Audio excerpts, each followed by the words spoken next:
You see, this is one single detailed conversation or end-to-end connection.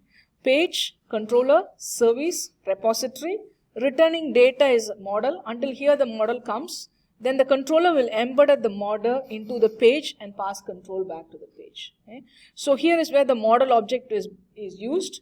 And whatever model class you created is attached to this particular model and it goes back to the page. So this is one single conversation. So if you want to have an entire set of methods that can cover all the CRUD operations, let's see what are the minimum files that you need. Okay? So I'm going to talk about the inventory first so that you see how these things are working. So the first thing is, let me say that I call this as edu.university. Okay? And I'm talking about courses that you can enroll inside the university. So I'm going to have a package.edu, okay? And then in the main package I'm going to have the Spring application file. So this will contain the Spring Boot initiator. Okay? So that's basically the default. Then what I'll do is I'll create one of the package which is called as .controllers. Okay? And I'm going to write one single controller there. Let me call this as course controller. .java. Okay? So this is also Java. The Spring Boot code is also Java. So I'm going to create a very simple course controller, which is basically the coding logic. Now this is not enough. So what I'm going to do is I will have a service layer. Okay? So I'm going to call this as service. Okay? And then I'm going to call this as course service.java. So this is basically the service layer behind. Now you may also want to have the data, right? So though you don't persist, you need to see how the data is. So for that, I'm going to have a package. It's not capital X, sorry. That should be small. I'm going to call this as model. And I'm going to create a model class called course. I'm not going to map it to entity, etc. But I'll just create a very simple instance here. So all package names must be lowercase. Don't use bigger because folder structures can sometimes be case sensitive. So these are the Java classes that I need. So this is what I will need inside the Java side. Right? Now let's talk about the resources. Resources, you know already on the root you have application.properties. So this basically was doing all the configuration. So why we needed this file is we need all the configuration setup being done via this application.properties. That's why you can see when we created the file, we gave configuration details like database connectivity, server details, H2 details. Okay? So you're going to do anything that you want to configure the framework inside the application.properties, guys. Okay? So whenever you do that, you're basically telling the framework what you want to do. Now the application will need some messages and codes. So that is what you will be creating in the messages.properties. So you will use one more properties in the next round of demo. And this is going to be very specific to your it's basically static content, okay? Content that you will use in the project. Whatever project you are trying to work, all the messages come from this guys. Okay? So that's a messages.property. Already in the first demo, you've seen that beyond these two packages or property files, you know there is this folder called static. Right? I said you will use your what you will use is your style sheets and images will go into the static folder, and you will have one more which we call it as template. These are the default folders, and this is where all your HTML pages will reside. Okay? So this is how we are going to do. So in our case, what we are going to do is we will try one application properties. Okay? For the first round, we'll try application properties, messages properties, and inside the template, what we will create is we'll create one file for the home page. So we'll call this as home.html. Okay? So this is going to hold the first page that is landing. And then you see the home page creates you the details list, all the details listed. So for that, I'm going to call this particular pages as courses.html. So all the courses, plural. Okay? It reads whatever is currently there and then it displays. Now if I want to select a particular course and then look into the detail, I'm going to call this as course detail.html. Okay? And then if I want to record a new course, I'm going to call this as course form.html. So this way we clearly know what we are trying to achieve from this use case. So I have to code 3 Java classes. I got to code 4 HTML pages. I got to set up any details there inside the application and messaging properties. So when I finish this, you will have a use case of entire CRUD done. So this basically covers the CRUD operation.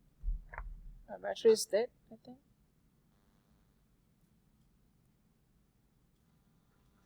It's there, but it is asking for a break. I'm not going to leave the guys that easily. We'll go another 15 minutes and then I'll stop. Okay?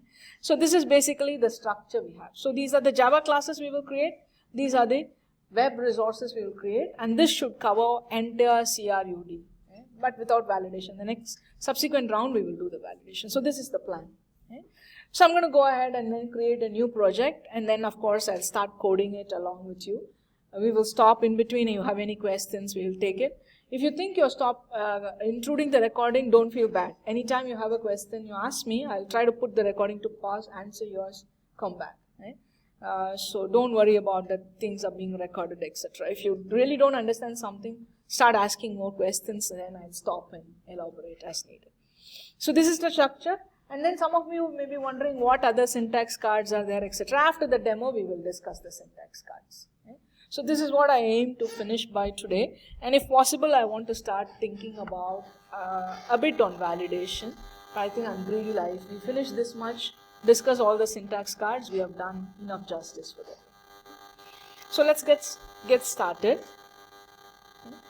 So to keep it clean, what I'm going to do is, of course I'll leave the login demo as such. Okay, so I'm going to stop the application. I'm going to create a slightly different application, which I'm going to call this as course application. Okay, so we'll keep it simple so that the name is very relevant. Because we decided to create the object called course, I'm going to call this as course demo. So I'm just going to say new Spring Starter project. Okay. I'm going to call this as course demo. Okay. And this is basically the package name that I want for my package structures in Java as well. So you can see that it is basically trying to ask me for all the starters. So this time what I'll do is I'll use Spring Web, I'll use ThymeLeaf. I still don't want to get into databases, but later on we will change this to databases if we need, right? So for future, I don't want to create a new project. For the second round of validation and the subsequent run integrating to the entire layer, I'm going to do this all in one single project. Okay?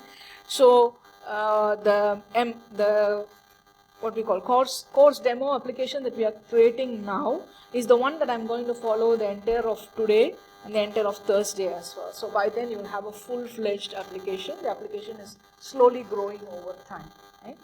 So I want to use all the other drivers. So this time I won't use H2 database, because many of you start liking and you use MySQL. This time we'll just go MySQL when we want to connect to the tables. Okay? So I'm using Lombok, but testing using Lombok is a bit tricky. Okay? So I understand one candidate told me that Visual Studio testing is easy, no problem with Lombok. You're free to use both. Guys. The reason I want to use is I want the starter projects to be easily addable and removable, because we are dealing with Spring Framework and we frequently add and subtract from POM. If you do it by hand and if there is a typo in your POM, you have to struggle a lot to fix it. So I would find automating those POM files the easier. So that's why for beginners, I'm seeing there is a controlled way of creating sets. If you have confidence, by any means you can use Visual Code, no problem at all. Everything that works here works in Visual Code as well. In fact, once we are done, maybe I can shift it and then show it from there. It's just that there you'll have to write a lot of command line prompts. So for build, you got to write a script. For compile, you have to write a script. So everything is like, it's not right click always. You got to fire commands inside the terminal in the Visual Code.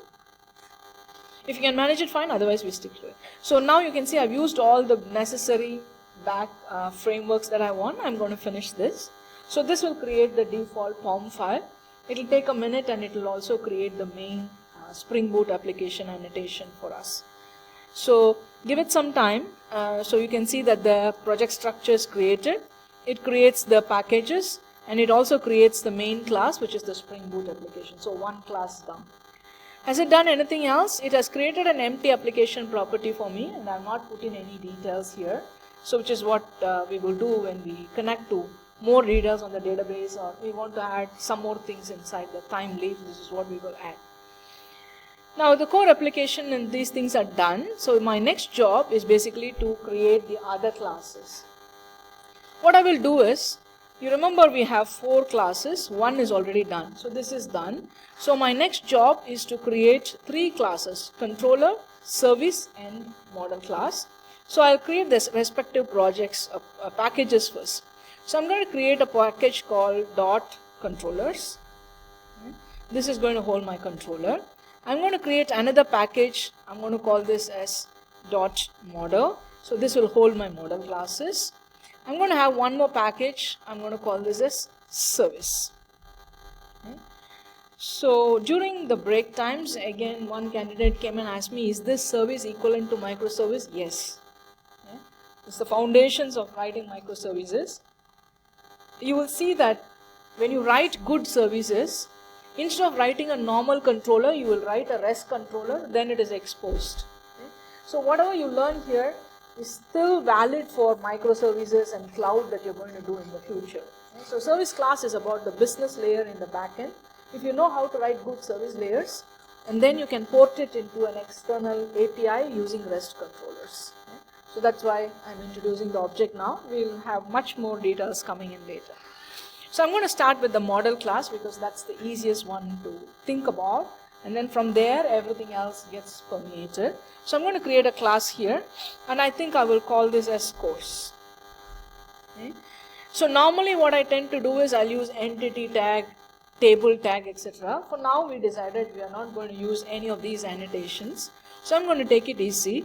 I'm just going to have this as a normal class. I'm not going to make it into a persistent class, it's a normal class. So I would like to put in some variables as always. I think the room and the aircon is very funny here.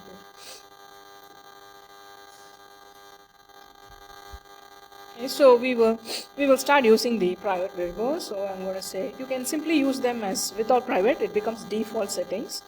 So I'm going to say long integer. Okay, so course ID. So if I want a detail name, I can simply call this as course ID also. Okay, up to us how we want to name it. Then the next thing is, we want to know what's the name. So I'm going to say string name of the course. Okay. Then you're going to say string instructor, who is the instructor for this particular course. You may want to see when this course was launched. So you can say launched year, okay. And that could be simply long as well. Okay.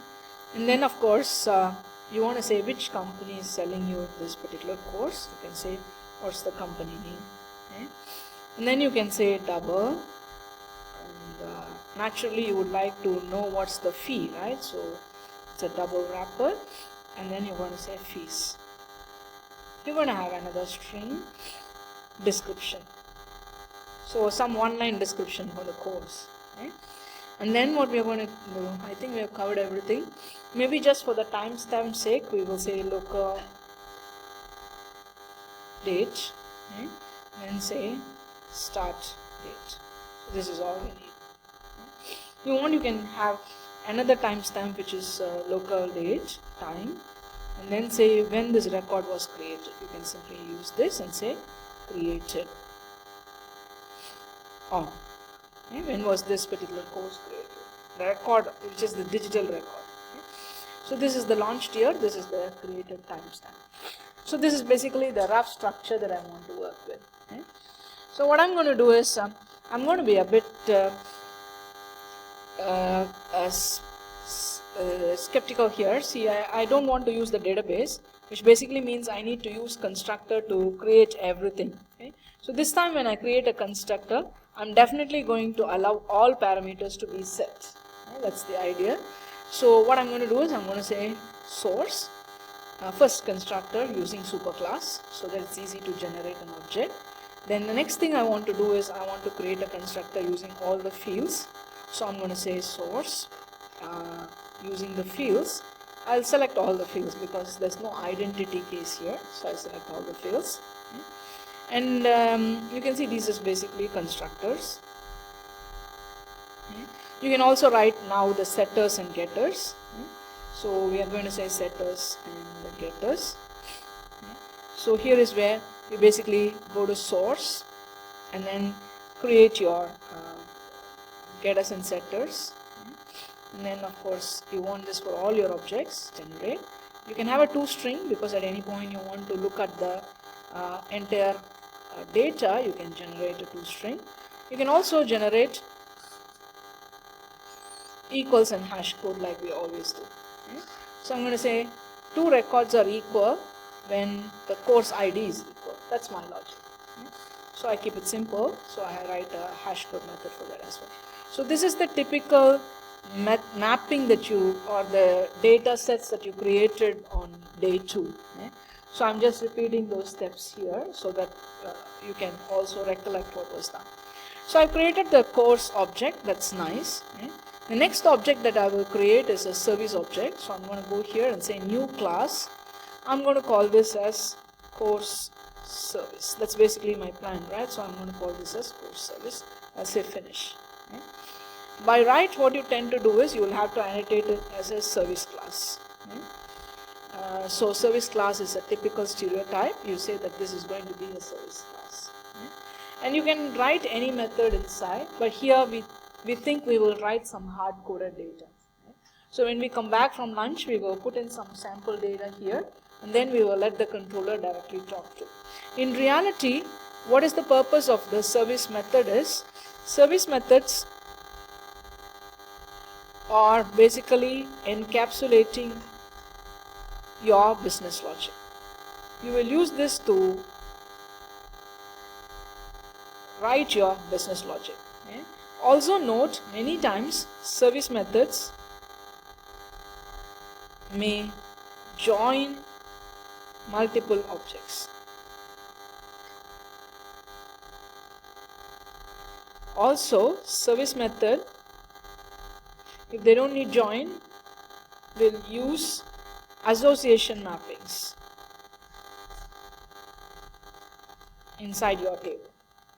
So you remember you had a cart and had a multiple cart item. So your service layer will basically be getting the cart and all the cart item and do some calculations. Discounted price, what was sold, all these things can be done. So that's basically the job of a service class. So you will put all these logic when we come back. So we'll build them one by one. So this is basically the service class. The last class that we need is the course controller class. So I'm going to create this as a normal class. I'm going to call this as course controller. So this basically means all my essential Java skeleton is in place. So I've not done anything. So you know the stereotype here. What have we seen in the morning? Constructor, right? So constructor basically makes it into a constructor. So I'm going to use the same controller here. You can also have a request mapping. So if you want to try, we can give a request mapping here, and then you can put a specific path. So you can always say course as your specific path. So you can say please map this to the /course. Whenever the URL says /course, it's going to come in here. That's all we mean. So the path has got the course tag. So inside this controllers, you are going to write all the CRUD methods one by one. We will see how to do it. We'll start with the listing first, then we will go on and create more methods. Now this class is done. I'm going to move on to the HTML pages. So this is all done. The next thing I want to create is templates. So you see the plan was I wanted to create a messages.property as well. So I select the resources, I'll say new.